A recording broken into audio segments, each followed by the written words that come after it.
Hello, ladies and gentlemen, and welcome back here to the RENNSPORT Nordschleife League 2, round number 2 in Season 1, today with the GT4 machines. I'm your host Lino, together with my co-host Tim Ireland here in the booth. Welcome. Hello. Hello. I'm being told off for saying hello to you. Hello, Twitch people. Very good approach. And indeed, that's true. I did that last week, and I kind of forgot. But what I didn't forget is to come live here today with you. Yeah, GT4s. We haven't had those in quite a while. The last time on the Nordschleife, of course, in the Founders League back then. And I know that quite a few people have put in quite a few laps if you look at the leaderboard for this combination. I think especially with the BMW, they've put in some training. And I think that could make today very interesting. Yeah, last season of the RFL, which it was called then, didn't have damage, whereas now we have damage on. And I think a few people found out in the GT3 round that it's no joke, and you need to be prepared for that. Well, nobody was really prepared for that race, including me. I was a bit stoked there in the end, even though the racing was great, and I'm looking forward very much to seeing that today again. But, well, we have two cars available for today, the R8 GT4 and the M4 GT4, the R8 being free to drive at the moment as well. We'll get into that later on, but I mean, we usually predict drivers, and that's usually a very bad idea. So how about we do it differently? What do you think? Which manufacturer will we see on top? I think purely based on numbers, I think the M4 will come out on top here. I know it's got a bit more top end speed on the Tottinger, but and the R8, you've got to nurse your tires a little bit more with the R8. I think from what we've seen before racing here, I think the M4 is a good stable workhorse kind of choice. I'm going with it. Well, I obviously have to go for the R8 then. But, well, we have Adrien Lunio, who has definitely won on this track quite a few times actually, and is an RFL champion behind the wheel. So he definitely knows what he's doing. And we also got, you know him from the Discord as Mr. Boo Boo, but we of course refer to him as Ron and Hood today, in the other car. And he's also built some pace in the recent time. He's been very active in the community, very active on the multiplayer. So I'm looking forward to see what he can do here today. So we see them in their first qualifying run. Yeah, we've not got our other usual Audi advocate, Joachim Thunder. He's not here today. He would definitely have been in the R8. Oh, big hit there for, I think that might have been Julian Chicot, and indeed it is. And I think that's his qualifying done and dusted for.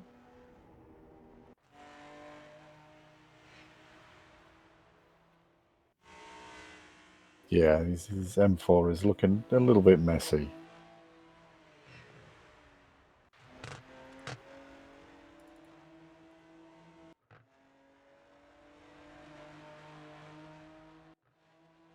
And he returns to the pits.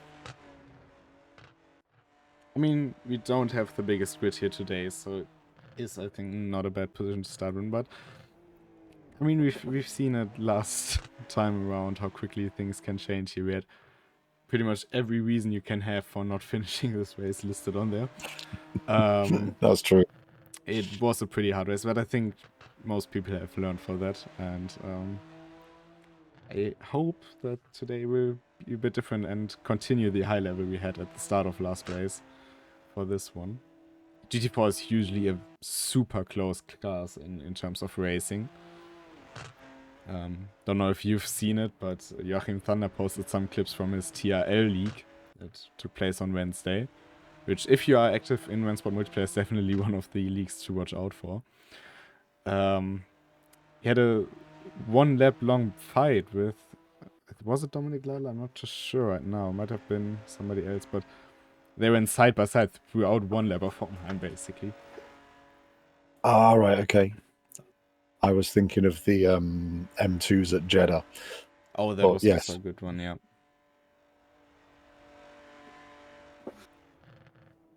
I mean, if we're already talking about it, why not take a look at the current standings? Of course, we have a different point system here this time. And Dominic Lala is currently leading that. If you are curious to know how that works, there's an info sheet in the Discord in the Nordschleife channel. But it basically takes the amount of cars, adds some bonus points, and that's the magic behind it. And Dominic Lala could take some good points here, but you can also see Bräuniger, Chico, Zahir, they're all in this race. Lunio, of course, not finishing last time around. Ronan Hood, unfortunately, not as well. But I think this time it could all change, and especially now the drivers know how fast things will change and that you've always got a chance. So we have to see them. Yeah, there's always points up for grabs at Nordschleife races, aren't there? Anything can happen, and generally does. So it's always worth carrying on and just grabbing a few points. You never know when it might be really important at the end of the season. I mean, it will add up, right? And especially now with for sure. the next round in 2 weeks. That one will be a 90-minute race, which offers some bonus points as well. So yeah, it will only get more interesting from now on. I think it's a really interesting point system you've come up with for this season, Lena. I applaud you.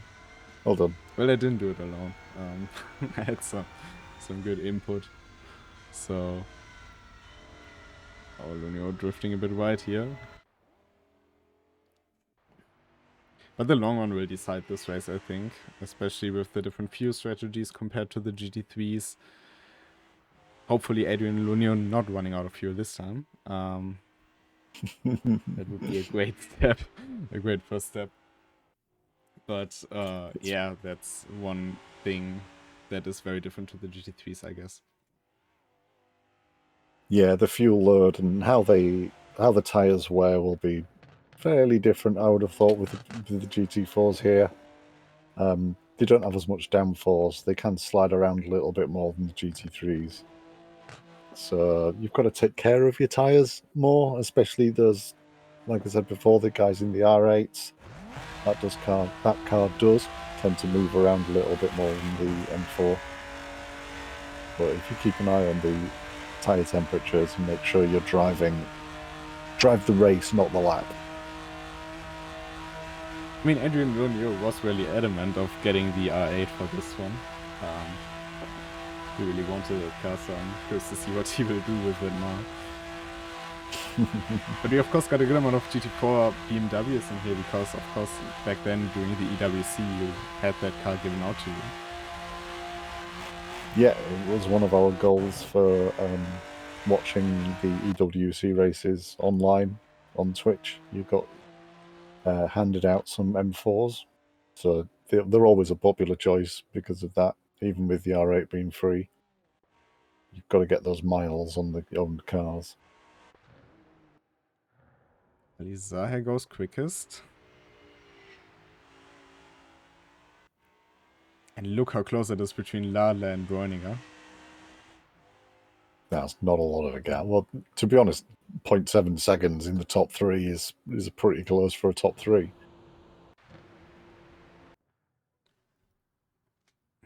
So that's our qualifying. Ali Zaha in front of Dominic Lala and Rico Bräuniger. The fastest laps we've seen in the preparation to this in time trials were 8:39, so we're not far off that. Of course, you might say, okay, 5 seconds, but on the Nordschleife, that really isn't a lot. So yeah, I think good mix of cars.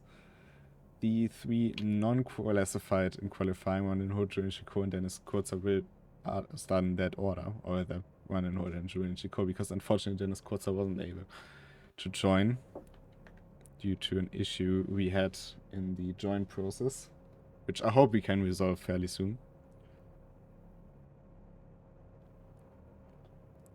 Yeah, it's something we are aware of and we are working to find the cause of and hopefully get some fixes out to you guys.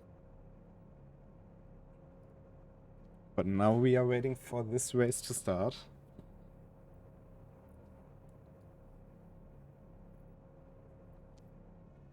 So I will still stick with my prediction.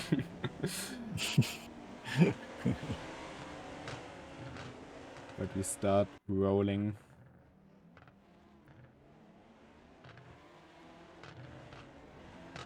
Hopefully there's not too many of them so that they can navigate the first couple of turns fairly safely. Fingers crossed. It always seems to be those first couple of turns that are the pinch point and then the Dunlop hairpin.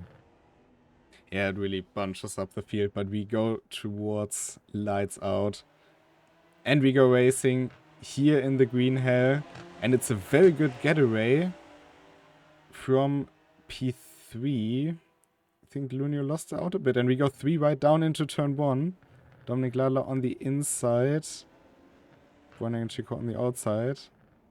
Oh, and 3K, that should be Bräuninger. Hitting the wall there in Yokohama is. Oh, and it's coming to a bit of pinch point between Chico and Lunio.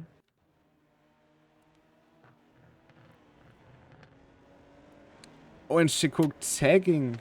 And that must be Alizaya. And Alizaya is round. Yeah, Alizaya just got turned around there. It was him who tapped the wall at the Yokohama turn. So he had a little bit of damage there, but no, didn't seem to get any damage from the contact, but it just spun him round.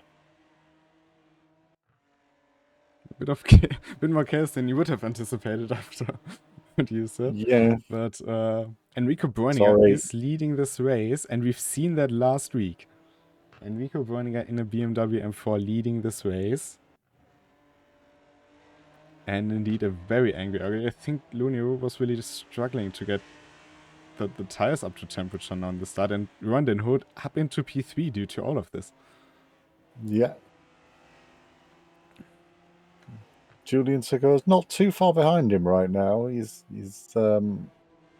if he managed to keep a gap there, he's definitely still in contention and drafting distance.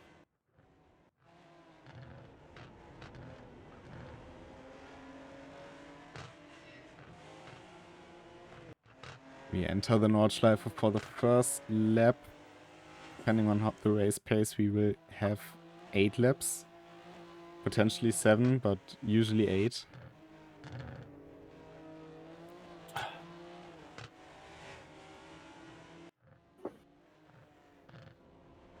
And I always love this view down Hudson-Bach. The cars weaving their way. It's a good one. And Rondon Hood, he is on pace. He's closing in on Dominic Ladler. A little bit of a mistake going down Eschbach, but apart from that, he is quick. Yeah, he's been trying to. I think he was doing the Lucas strat earlier on, talking about being a bit slow, but he seems to be doing all right so far.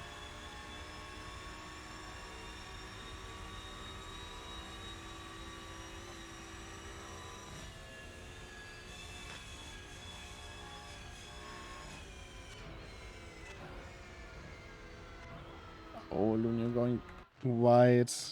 Now on Arenberg.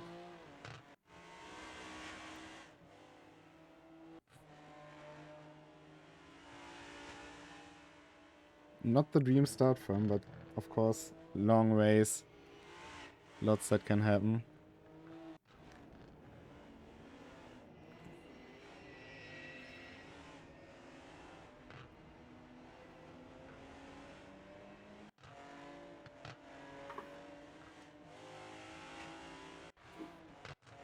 Yeah, they've got a long way to go, and we all know that different sections of the Nordschleife are going to favour the different cars at different times, saying different too much. So as long as they stay relatively close together, there should be some chances for swapping positions as the race goes on. As Alizaya now takes the position from Adrian Lunio. Didn't put up a big defense after his mistake, I guess, but Alizaya seems to really be back on track, even with that bit of damage to the front left of his car. Yeah, it doesn't seem to be hampering him too much right now. We'll see if he bothers repairing it when he comes into the pits or not, I suppose. But he seems to be getting on okay. It's maybe just a little bit of aero damage at the front.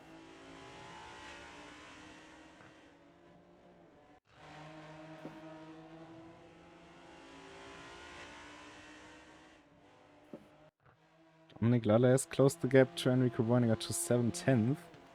And now up the hill through Kesselchen, that will really come in handy. Getting as much speed as possible out. Oh, and Rondon Hood into the wall. And also losing the car. With a bit of a dodgy rejoin. That created a lot more chaos than it should have done. Yeah, that was a less than ideal situation there with a bit more car contact going on. Adrian Lunio seemed to be possibly the worst, had the worst outcome out of that. He tapped the front a little bit and has taken a fair bit of front end damage.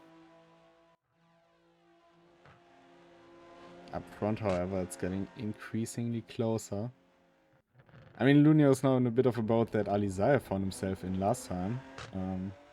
Long way to go back to the pits, but Alizaya also came back. Yep, true. It's still a long way to go in the race. He's definitely got time to make some repairs and catch up if he so desires.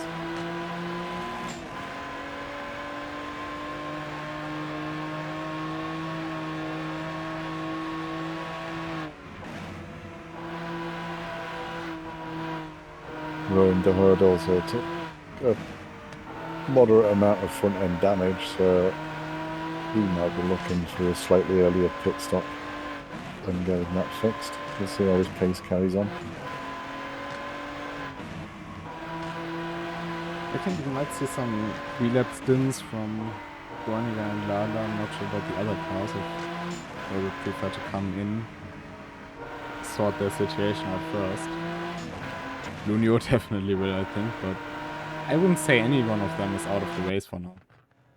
No, it's still fairly tightly bunched for this time in a race, so nobody's out of it for sure. And Ali Zahir actually probably profited from that fairly well because he's up to third now with a lot of clean air ahead of him, so he can just get his head down and start bumping up his lap times. Don't think he really got tagged as well. He got around the outside roundabout. Sheko got some damage to his right-hand door, so hopefully his suspension geometry isn't too affected from it. Unfortunately, Adrian Lunio, calling it a day, decided that it wasn't worth carrying on with the damages sustained.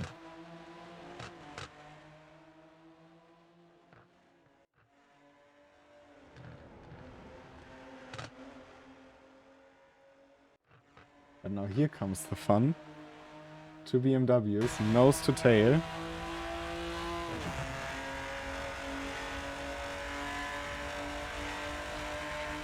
Do you even bother trying to contest the overtake down Dottinger? I mean, Dominic Lalla was fairly early, so... But they're running out of power too early for Enrico Boiniger to really launch a counter-attack. And I think he's just gonna let it happen. It's not going into the slipstream, so...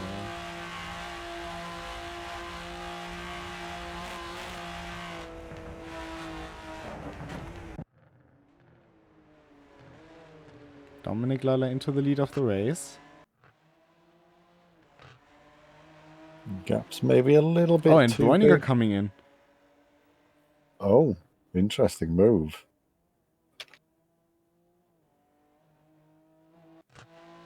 Alizaya staying out.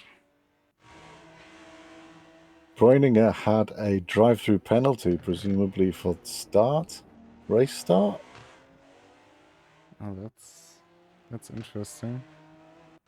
Chico stays out. Run and Hood is coming in. Yeah, I'm guessing Ronan de Herd is more coming in to get his car fixed as he pulls over to his pit box. Running came out in third in front of Julian Chico, which brings at least some saving grace. It's a 22-second deficit to Dominic Ladler.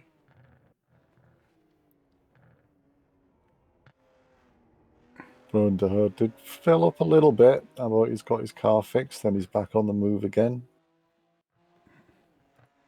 Lost a bit of time to the guys ahead of him, but he's now got plenty of clean air and a nice shiny new Audi to do it in. And with the pace he had, and especially that opening lap, I don't think that this is race ending as well. Maybe it will be hard to contest for the win, but podium, definitely in for that. Yeah, for sure. He's got a chance.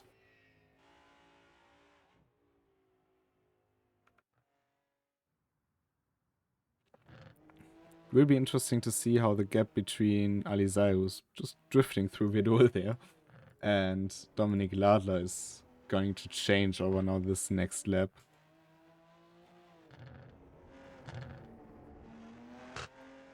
I would presume Alizai is a bit quicker, Dominic Ladler is more consistent out of the two.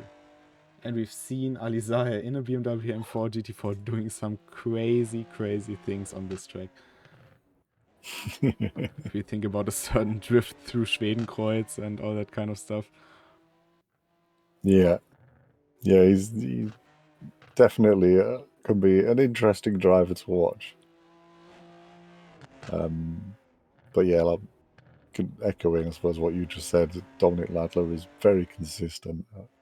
And it is a longer race where the consistency is super important. But we'll see, I guess. We'll see if Alizai can pull some magic out of the bag.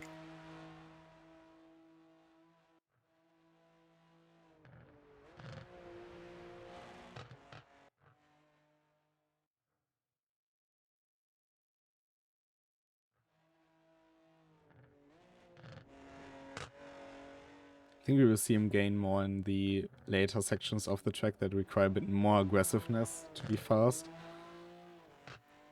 Yeah, yeah. The opening kind of few sectors tend to be about being smooth, which we all know Dominic is a smooth guy. Whereas the later on sections, Alizai gets to be a bit more aggressive and maybe try and close up the gap a little bit more. It's hovering around 10 seconds at the minute, which is a good one for us as commentators to remember, so we can tell whether it closes or opens up much more. Nice and easy. It hasn't really changed since the start of lap 2, and Dominic is still at that 22 seconds. He left the pit switch and Chico lost about 2 to 3 seconds to him. Yeah.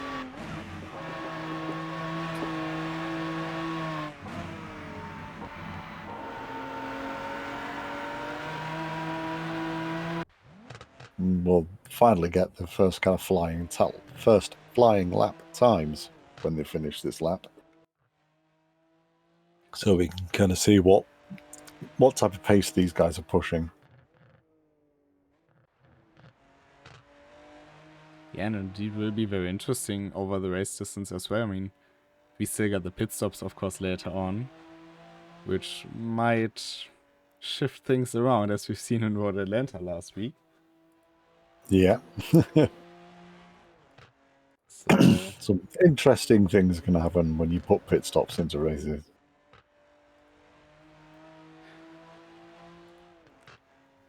I mean, that overtake from Julian Chico in the pits, while in the end, a bit interesting if you have missed that race. It's definitely worth watching. Yeah. It's hard to describe. It was a very wild race at Road Atlanta for the last Community League race. Yeah, if you fancy watching a race where practically anything can and will happen at any point, it probably does.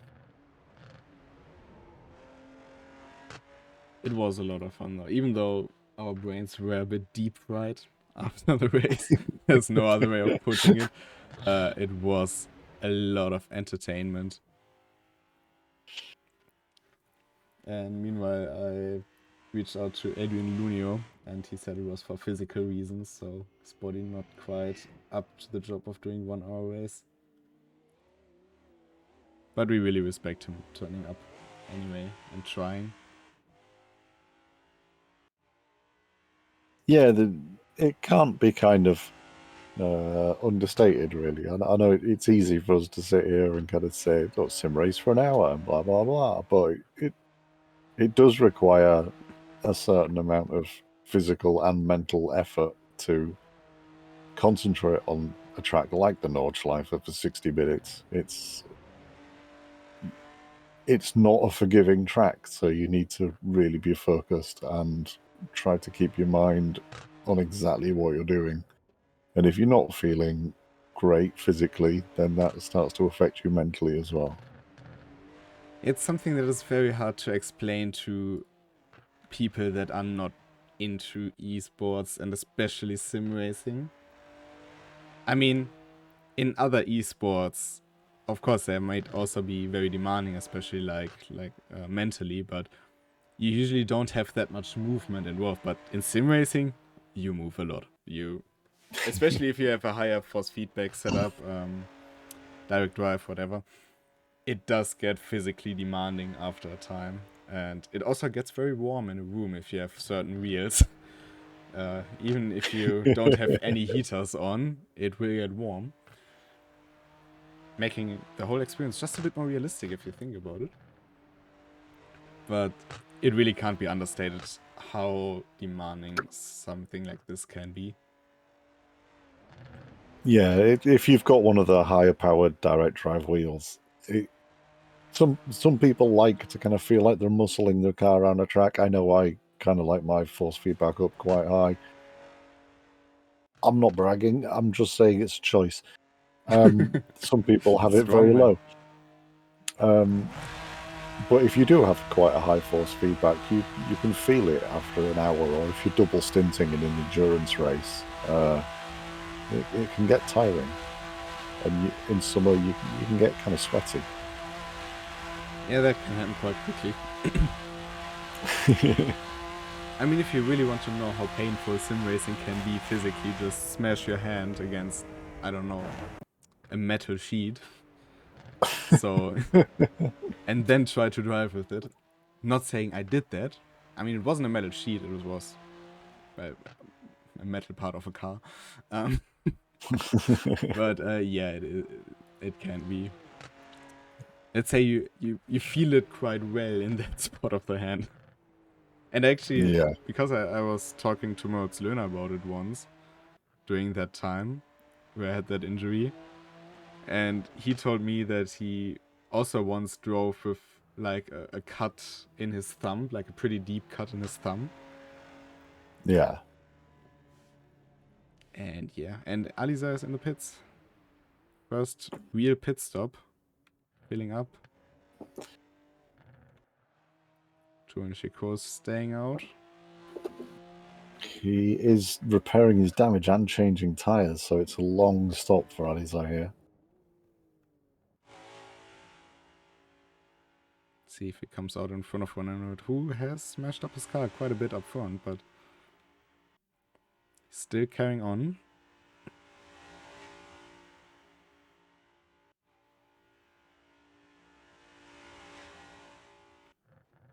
Yeah, not looking so good for Rowan de Hood there, because he did completely fix his car up when he pitted. So for him to have some damage again, he's obviously not overly happy with how he's performing right now.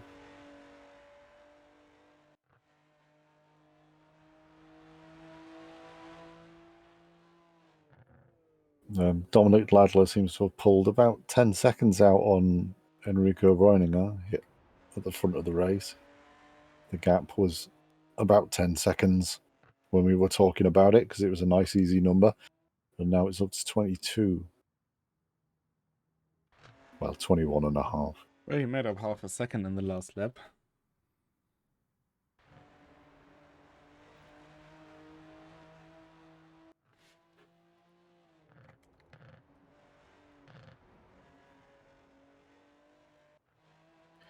So, if he continues like that, he only needs 42 more laps.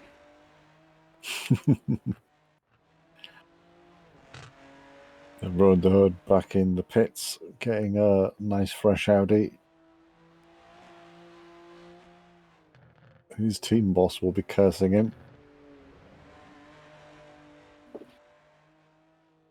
Lisa is back on the road with a completely fresh car.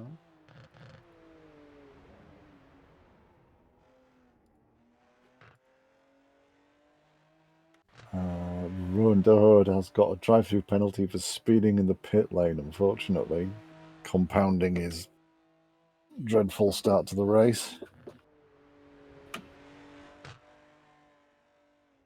He's still 5th, though, so there's still points to be had. Indeed, of course, in this points format, it only takes account your actual position, which should help him in the grand scheme of things. And actually, I just got a notification from Maximilian Dehn, who said, why did nobody ping me for this race? I mean, we did announce it on the Discord and on social media at this time.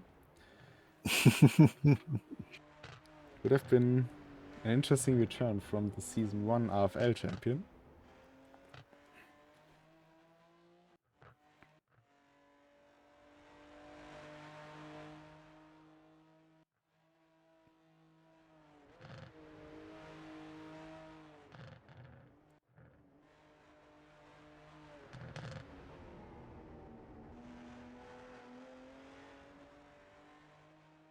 Also, we need something to clear something up from last week.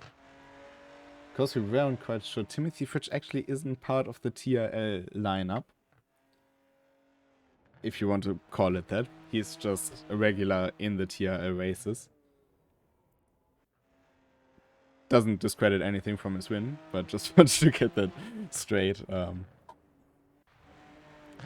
Although, also, the TRL races might be changing name for next season. Oh, does it? I haven't heard about that yet, but... That's breaking Discord news. I got completely broken in my illusion that TRL stands for Thunder Racing League, which I always thought was sounding kind of cool. But in the end, it's just the Racing League. Gotta say, that disappointed me a bit.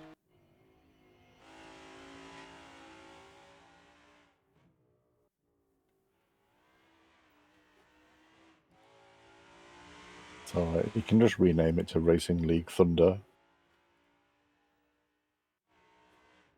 And that'll be fine. Oh, he calls this Racing League Days of Thunder, like the NASCAR game from... When was it? Just Daytona over and over again. That would be funny, though. Did NASCAR ever race at Road Atlanta? I don't think so, right? I mean, they have the Atlanta Motor Speedway. I don't think they go to the same area twice. They do road circuits sometimes, don't they? It's not all ovals. But I don't think they've ever raced on Road Atlanta. At least not to my knowledge.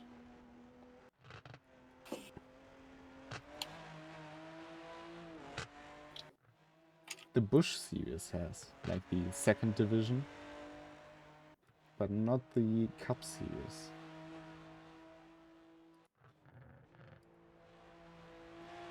Yeah.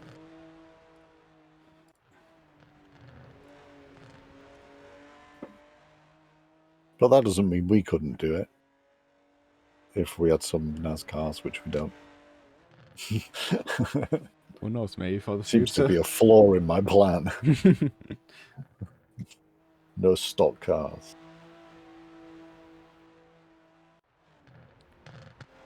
Actually, I always really enjoyed driving these kinds of cars, like also V8 supercars and those things.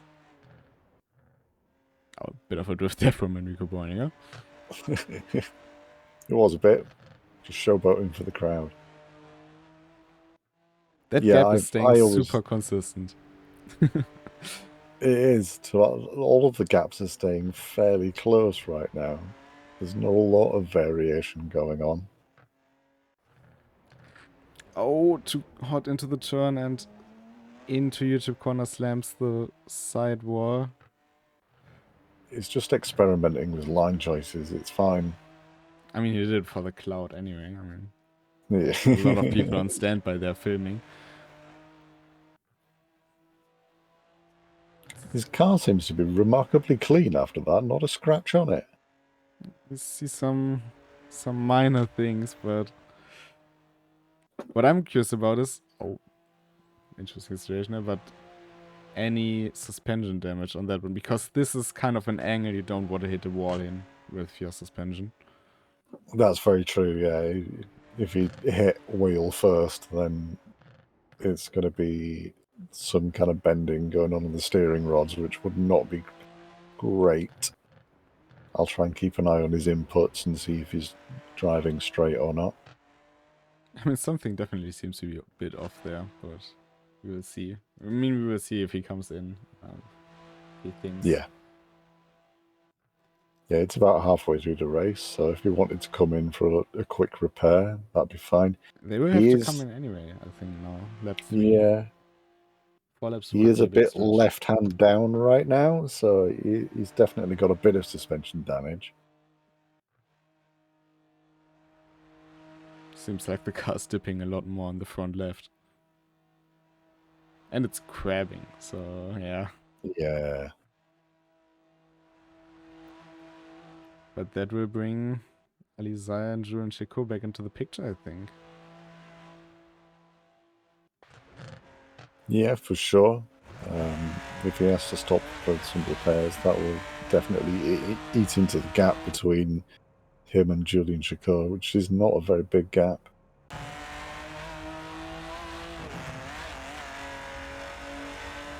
Somebody just coming out of the pits there. Dominic Ladler, I think, has just sneaky pitted while we were talking. Was to be expected. Yep. Let's see now what does Enrico Borninger do, and he is indeed repairing, and it is quite a long repairable. Yeah, that should let Julian Shakur catch up. It looked very late from Julian Shakur into the pits. Not quite sure on that one. And he also repairs. We'll see if he gets anything as he leaves. He's flashing the crew from Enrico Borninger, which I think is kind of an interesting strategy there. As Enrico Borninger is released from the pits.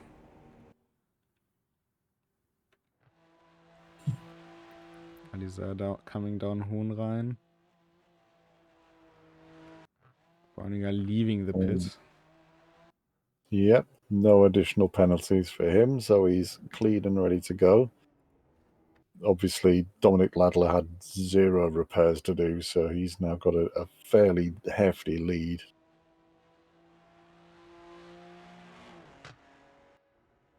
Chenichiko will come out behind Alizaya, but it doesn't seem like he picked up a penalty, so I misjudged that a bit, maybe. Seems to have got away with that one. Good for him.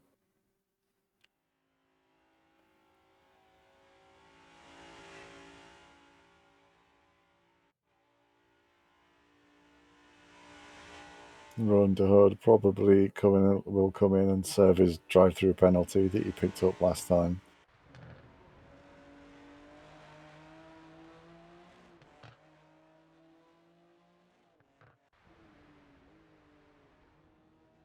Chenichiko's left hand headlights are not quite working anymore. So that I think lap 1 incident.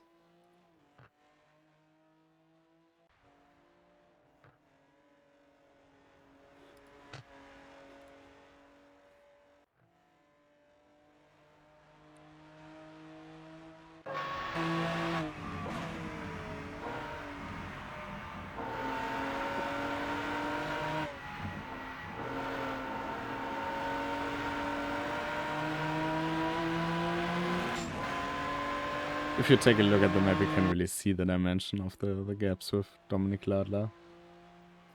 Yeah, Ladler's got a comfortable gap, shall we say, right now. He's just got to keep it on the road, really, for the rest of the race. I don't think he'll be too worried about that. He'll just be worried about doing something really stupid. Julian Shakur and Ali Zahir are now fairly close on track. Ali Zahir's got a lot of work to do to catch up to Enrico Reuninger, but it's not out of the realms of possibility. Rowan de Herd is probably just coasting around for points now. But even then, he just has to wait for somebody to really mess it up. I wanted to say something else at first, but I don't think that would be stream friendly. But and we've seen it last time around. No matter how good you are, the Green Hell doesn't really care about that. No, it's true. Since we've turned damage on, it's become a lot more unforgiving than it used to be, and you don't have to make too much of a mistake, a little lapse of concentration, and you can hit one of these concrete barriers at a fairly hefty speed and put an end to your race.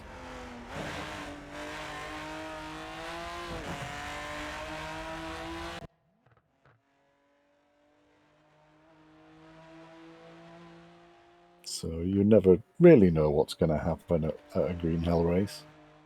I mean, even Ali Zahir was caught out by it in his Porsche, and he had it very unfortunate because he had that incident very early in the lap. Yeah. And had to coast. I think it was in the triple right-hander roundabout or Spiegelkurve. Coasting around the Nordschleife to make it back to the pits, which in the end he did. That is painful. Yeah, we all know what it's like having to go down the pit lane with the speed limiter on, but that is nothing compared to having to kind of slowly crab your way around the Nordschleife to get to the pits. Don't think there's even a worse track for that. I mean, Le Mans is also quite long, of course, and the cars travel faster, but it's not as long and tedious as the Nordschleife, and it's mostly straight, so you don't have to counter steer every single time. So we see yellow in the area of Hudson-Bach, where Randon Hood is currently. Yeah, he just had another off-track moment and is racking up yet another broken Audi, I'm afraid. He's obviously got shares in Audi spares right now. And I think they're a bit harder to come by. But I actually really like to see him continue. And I think that's... Yeah, for sure. Last time he left fairly early because he thought the race was gone. And then he's seen how the race developed and how many points he still could have gotten. And I think he has shown today already that he is one to reckon with in the future. He has been fast in the beginning. Yeah, he's definitely got the pace for it, and although he is a bit off the back and not in contention right now, it's always worth picking up the points for somebody who is quick like him. Just keep collecting them throughout. When you have a bad race, just collect the points. It's worth it in the championship. And I mean, we've seen people like him before, and we've seen what they did accomplish later on. If we just take a look at the other Audi in this race. Adrian Lunio, he started out pretty much the same. Pretty erratic, but very, very quickly. And I mean, he became an RFL champion after all. So yeah, consistency isn't something you can learn by not racing. I just don't see why he can't do the same. Looking at how he drove the opening stint and in general, like, seeing more stuff from him. And I hope we see him more often because I think it's very exciting. And it makes for some very good Discord stories. Let's be real with that. Yes. So there's been some very, very fun times on the Discord, let's say it like that. There's a skill in figuring out where your limits are and just just turning it back ever so slightly and calling that race pace. And it's one that doesn't always come naturally to people, and it's something that you do have to kind of learn and work on. But once you get it, then it's not about finding the limit of the car at every corner. It's about, especially at something like here, where there are walls all over that you can crash into. You need to just be able to make sure that you're inside the limit. And it's, like I said, it's a difficult thing. You need to learn to do it. And you do that by doing laps. Indeed.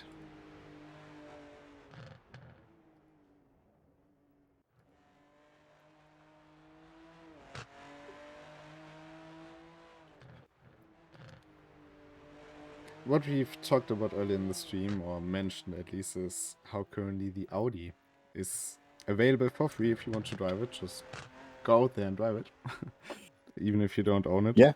And of course, the BMW being a car you can easily own for free if you've been with us for the EWC base. And might just be worth taking a look at the current schedule for that. There we have Nice move. So, not only can you drive it in the time trial challenge, which has been put up by Jason once again with Audi A8 at Jeddah. I will definitely give it a spin this weekend, but let's see. And apart from that, there is plenty of stuff for you to race. We've got 3 cars this week you have available. If you check the app, and you might have noticed you did get a notification on the app this time on the new car roster, which is one thing you definitely want to start utilizing more.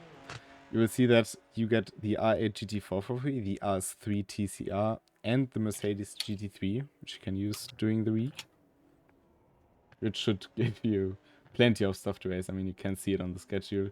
Free content is always something you can join without paying $1, basically.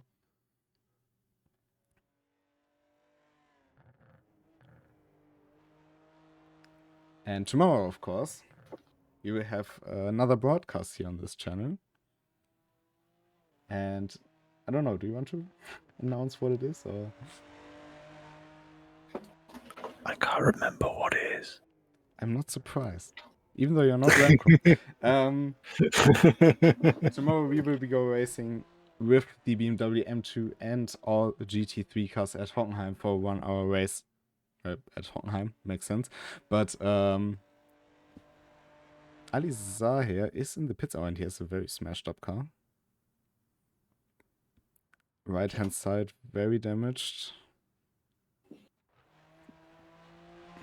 Yeah, he had some fun with the wall there, I think. But nice and clean. The BMW mechanics did their magic.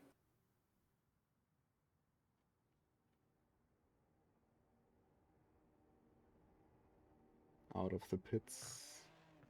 But it did look like quite a hefty one. Yeah. I think he must have been fairly close to the end of the lap there, so he didn't have too long a drive on a damaged car. Yeah, indeed. He was fairly far into the lap. Coming back to the event tomorrow, of course, it will be at 8 PM as our usual time slot. There will be another reminder tomorrow in the channel for it. And yeah, I think that will be fairly interesting. I've actually driven a race with you, if you remember, with you, Gokpo, and Jason together, which was in the GT3X, which is of course a bit faster than the GT3, but overall pretty similar. That was a lot of fun and very interesting. Yeah, I'd not driven the GT3X for a while, and I really enjoyed it. It's one of those cars that I was like, it's just like a GT3, but it's really fun to drive. I really enjoy it. And tomorrow you can drive the GT3 in combination with the M2. I think the Well, I pace... can't. Wait, that's true. Because to answer the question in chat, yes, of course we will broadcast that one. the pace difference between the two is very interesting, I think, because the M2 is like overall like similarly slower in every term. Like, it's not like hypercar in GT3, for example, where the hypercar is much faster in turns and fast corners, but pretty much the same in braking and slow corners. So you approach the car very differently, especially on Hockenheim. If you think about a Mercedes arena, having a number 2 in front of you, you might have to wait. And yeah, it will be an interesting dynamic. yeah, I think it makes for a good pairing, and it's also good for you guys out there because the M2 is the free car that every driver has, so anyone could take part. It's a good learner car. It's a good place to show off some of your skills or improve your skills if you don't have any, like me. Lots of But yeah, possibilities. I think it's a really good pairing. I think it works really well. It's a bit like a GT3 touring car kind of race, so that the closing speeds can be a bit scary if you're in the slower class. But most of the guys we've got out here on GT3s are good, responsible drivers who definitely never crash. So And I you'll mean, be you can fine. practice for it basically, because we have M2 on Hockenheim and also GT3. Or you practice the combo GT3 and M2 in our feature race, multi-class feature race, later on Yeah. today. I think it's the 22:30 slot, if I'm not mistaken. So there's still quite some time to get used to it.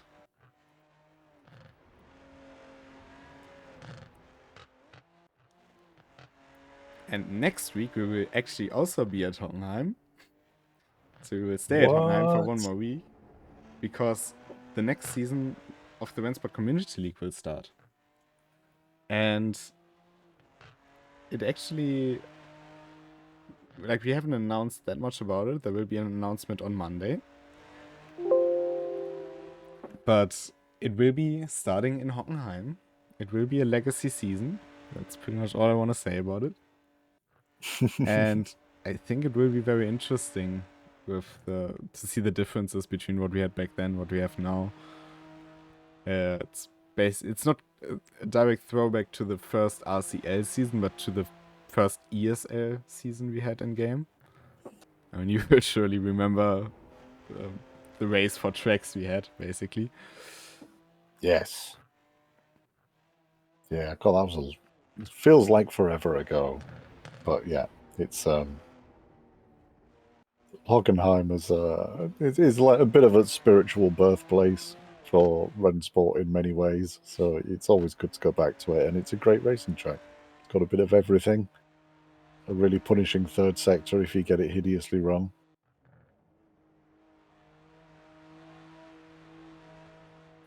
Yeah, it's actually funny because I didn't like it for a long time. You know, back then when I was active in another simulator, it was one of my least favorite German tracks. And ever since coming to RENNSPORT, where of course Hockenheim was the very first track we had, so of course you were forced to drive it a lot, in a way, but something felt different, but much better. And since then it actually became one of my favorite tracks in a way. A good friend of mine who actually got me into RENNSPORT in the first place, he always was a big advocate for Hockenheim.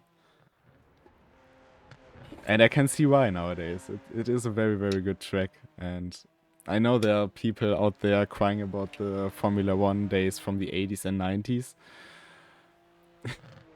with the old time and Tilke ruined the track, but I don't see it that way. I mean, I grew up with the newer layout, of course, but remembering the DTM races and stuff there, it is a very, very good racing track in any sense, without needing 25 kilometers to do so.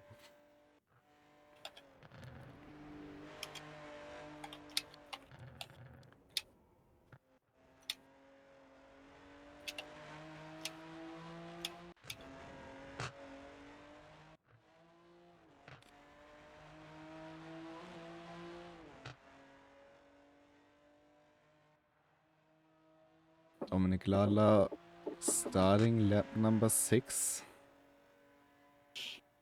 think we will only see 2 more laps. If I'm not wrong with her math, we should end up at about 53 minutes when he crosses the line the next time. Of course, the lap being 8 minute 40-ish. Yeah. So we're on a total of Yeah, I 7 laps agree here with you today. there.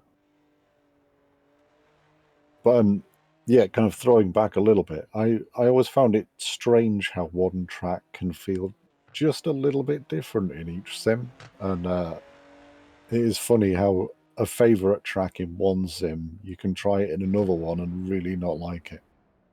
Oh, Julian Chico. Pretty hard impact coming through Galgenkopf. Mirrors a bit the damage he had from that lap 1 incident.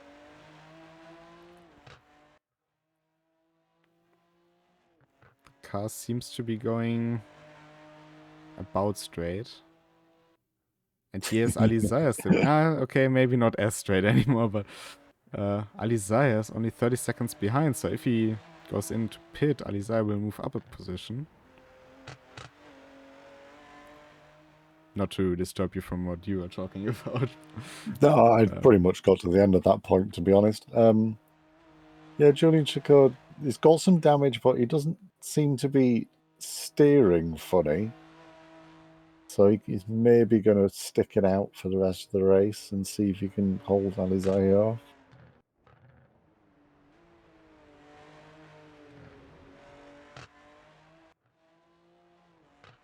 Is he coming into pits? No, he isn't. He's a bit of a warrior here today with his cars. Better than Bruce, but still continuing. And I think one thing that makes the Nordschleife so different in a way in that relation. On other tracks, I'd say, yeah, okay, you can continue with that damage. Doesn't seem to be too bad. But in the Nordschleife, I have a lot of respect for it because there's so many small bumps and so many small situations on track which you would not really feel with a fine car as he's drifting here into the entry of Ford.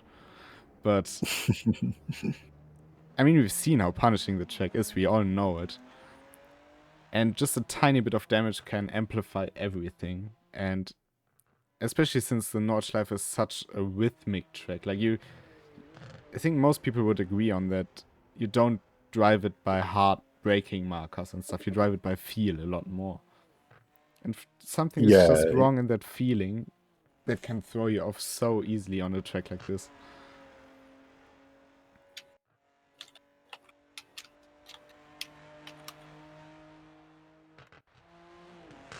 But on the other hand, if he doesn't try in the first place, he will definitely lose that position to Alizar here. Guess the repair time will again be about 30-ish seconds. And he can lose about 15 per lap to still stay in front of Alizar.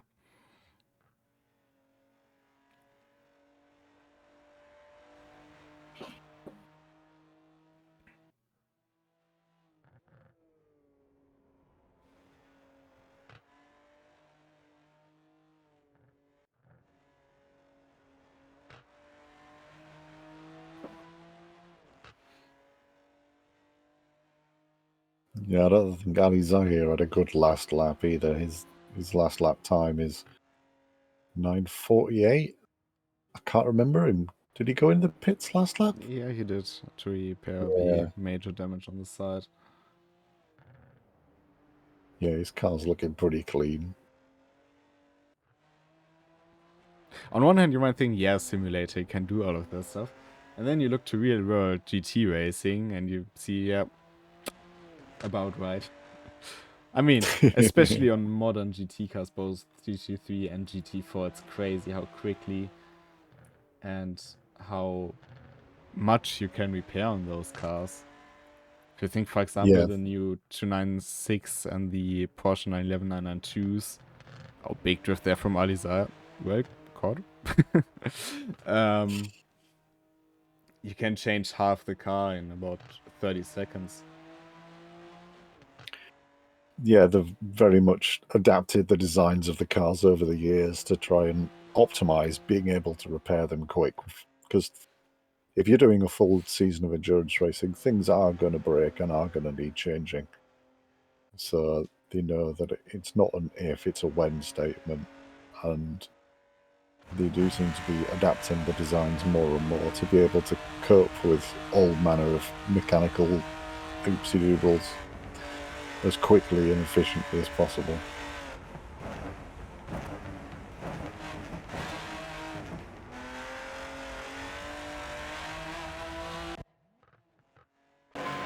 I don't know if you saw in the Bathurst recently where one of the cars had the disc brakes changed, and they had ovens in the garages for warming the discs up before they went on the cars, so they were like pre-warmed. Yeah, I've seen that, and it's actually kind of funny. I will have my brake disc medium working. But yeah, I mean, there's a lot of useless racing and car trivia in my head. There's no other way of putting it. What? No. Indeed. But in the DTM, when they banned tire warmers, what the teams did on sunny days was storing the tires outside so the sun would heat them up by a few degrees. And then teams found out, and of course the ones in the shadows of the pits were like, why can't they do this? This should be banned. Then they had to implement a rule where the tires have to be stored in the garage. And even then, they put them more towards the outside where it was warmer than to... It's so crazy to what extent some teams go. I think NASCAR is also a big offender in this, and I don't think it's a bad thing. I really like that, and it's the ingenuity do it in NASCAR. I'm pretty sure they had to stop people kind of putting plastic sheets and things over the tires in the sun to try and get them a bit warmer. Because people were just doing that and doing anything they could. So it essentially became like a solar oven to heat your tires up. Exactly. It always gives me a bit of a feeling of hearing the stories about Junior Johnson, for example, in NASCAR. I think, while not everybody will think about the name, I think most people know the NASCAR that drove without a fuel tank. Where they removed the fuel tank from post-race inspection and said, yeah, you can push your car. And he had quite a long fuel line, let's just say it like this, and he jumped in the car and drove off without a fuel tank. It's actually so ridiculously illegal that they put it into a Hall of Fame. And now that is something. Yeah, motor racing has always been a sport of creatively interpreting rules, shall we say. So this led to some interesting innovations. I mean, there's, I think, two types of this. On one hand, there's like this ingenuity operating in the gray areas, which I find is totally cool. And of course, on the other hand, you have stuff like sandbagging. And people sometimes mix those things up, even though I think one is to get a clear advantage by disadvantaging others, basically. And one is just using the rule book you have to maximize your advantage. And one is cool, one is not. But I mean, it's the same in sim racing. If you think back, I think 2 or 3 years, I'm not quite sure when it was, if it was during COVID or not. Was it Hosinkwell to put out the brake pedal that simulates ABS? Something like that. I'm not sure if it was them, but basically what people found out about this pedal is that you can set this motor inside of it, or something like that. I'm not 100% sure how it worked. But basically, once the game said, okay, ABS is kicking in, you set the pedal to a way that you can not push it further. And basically, a car without ABS in-game had ABS in your braking pedal. Yeah. Because as soon as you lock, the motor would react and you just put it to such a high strength that you can't push it further. And it had to be banned from official competition, I think, in many games. Because it would just be, well, of course, unfair having ABS in a non-ABS car. It's those things. You will never get rid of them, but the stories behind it always fascinates me. No. I mean, it is very motorsport to come up with something like that. So, in some ways, I find it entertaining how the sim racing world mirrors the real motorsport world in the way people like to. Some people would say cheat, other people say use the rules to the fullest. Where you fall on that, I think, very much depends on whatever the current thing you're talking about is.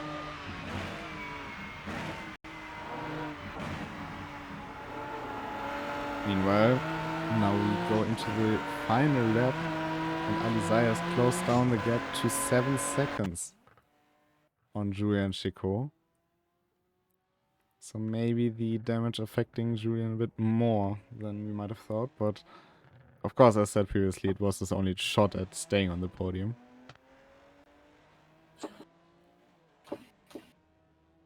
Yeah, if he could have stayed out and maybe stayed ahead, or he could have gone into the pits and definitely not stayed ahead. So it was worth a try for him, that's for sure. I mean, in terms of pace, Alizai is doing pretty much the same lap time as Dominik Ladler and Enrico Boiniger. Yes. 8:53 and 8:54 respectively, between the three of them.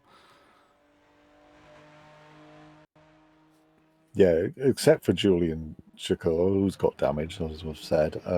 The lap times are fairly similar between all the drivers right now. It's just unfortunately they're spaced out quite a bit on the track. Yeah, of course. Let's say with the events that happened on track, kind of dragged everybody out. Yeah. I think in 2 weeks you will see a very different race. 90-minute race is longer, of course, and I think with the experience the people now have in this setting and the GT3 car from round 1, I think we will see some different approaches. Hopefully also a few more cars to make the grid. GT3 is usually more popular anyway. It is, yeah. We always seem to get better numbers with GT3s, and yeah, with it being a 90-minute race, there's an opportunity to do some interesting stuff with strategies as well. You could maybe go for a one stop, you could go for 2 stops. So there's options there that can keep the race a bit spicy.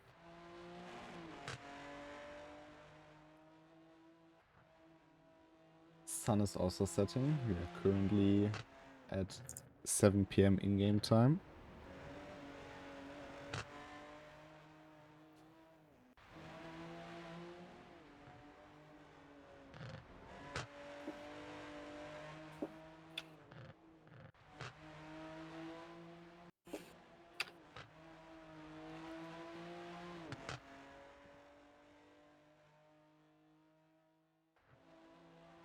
Ali's here closing to just over 3 seconds between him and Julian Chico right now.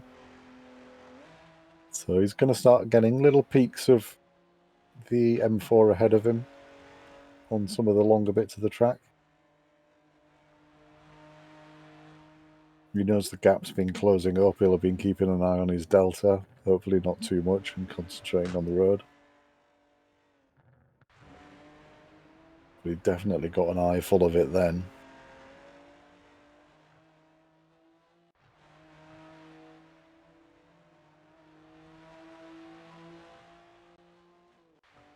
He's closing in fairly quickly now. I mean, if Julian Chico has some damage on his suspension, no matter how small or big, getting a bit loose there, Lisa, but it will wear down your tire a lot more than before. Yeah, for sure. And he's probably having some issues with either the tire being too hot or too cold, which through the twistier sections is going to be difficult more difficult to keep it on track, but also difficult to take defensive lines against Alizar here. Yeah. So it'll be interesting, I think, whether he chooses to try and defend the position. He's got a fair few sectors left. He's about halfway around the lap. I mean, all that Not Alizar quite. realistically has to do is wait for the Dredginger. Yes. Really, but I don't think he will wait that long. That's not what Alizar usually does. No.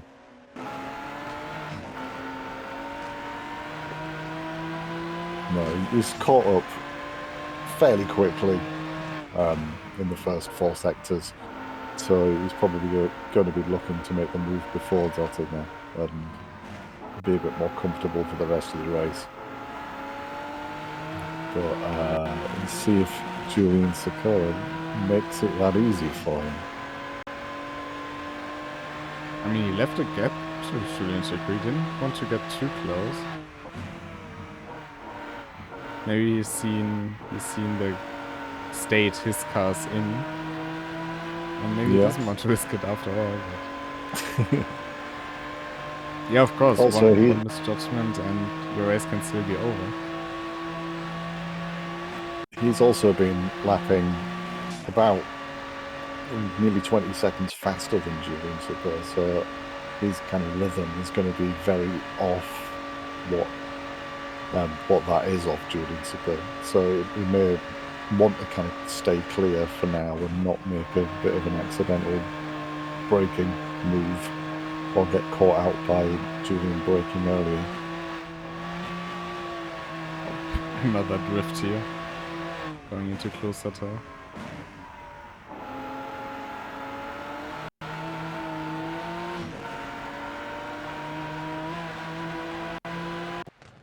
For them it's still about half a lap to go. But for Dominik Lala, he's going through Antonius Buche and down the hill for a final time. As he will finish out this race with the second win this season.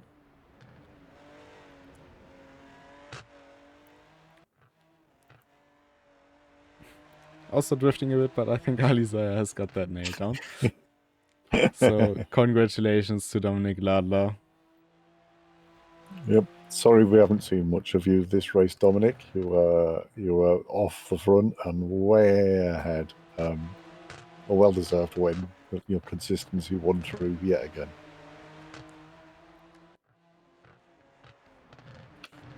It's now looking very interesting. And Nico Breuninger doing a little bit of early celebration there as he flashes his way down the Dottinger Hill, weaving around. Oh, Alizar down the inside in YouTube corner. Making it side by side there for a moment.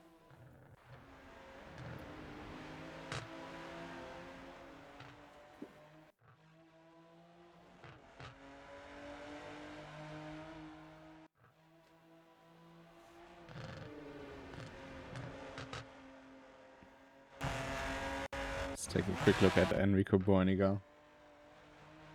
Coming across the finish line. Oh, and yeah, he's been doing a lot of weaving around.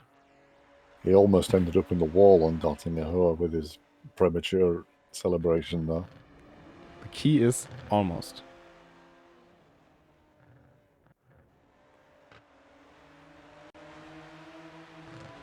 Oh, Alizar, another quick look.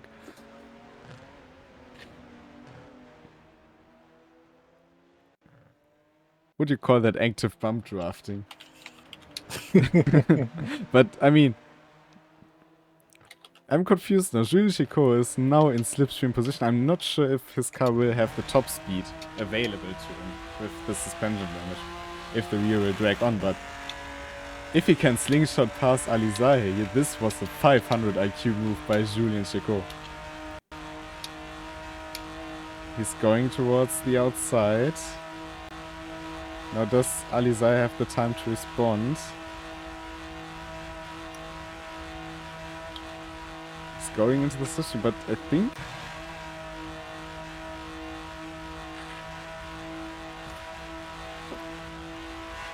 I think Julian Chico just secured P3. He has to break and hold.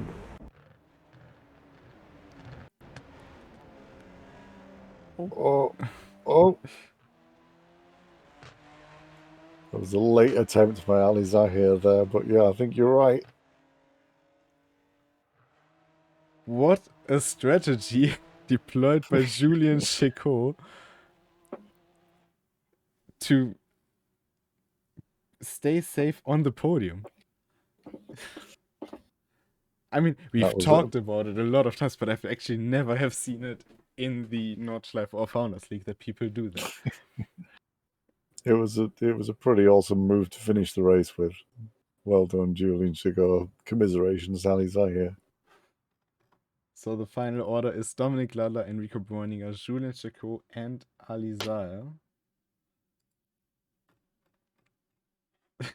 Never a boring race on this track, I guess. Nope. And like we were saying earlier, it's always worth holding out because you never know.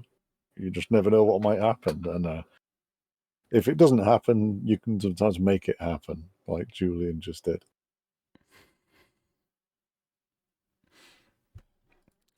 Well, we will be back on this channel tomorrow and back at the Nordschleife in 2 weeks' time. So make sure if you like today's race to join tomorrow's completely for free at 8 p.m. And I'd say until then, check out the Discord and the socials.